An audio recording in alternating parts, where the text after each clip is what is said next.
Listen to this Western man's opinion on Islam. Countries in the world I could find where pornography was illegal was in Muslim countries. The only countries I could find in the world where riba and fiat currency were illegal were in Muslim countries. The only place I could find in the world where you weren't pushed this atheism, nihilistic, you're worthless idea that we come from nothing was Muslim countries.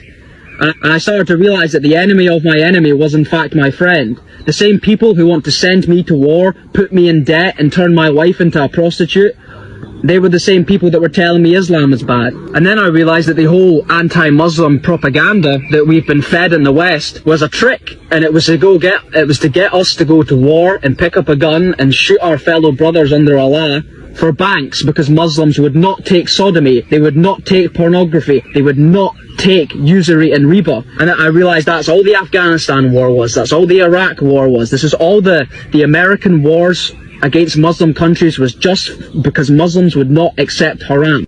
Like, share, and subscribe.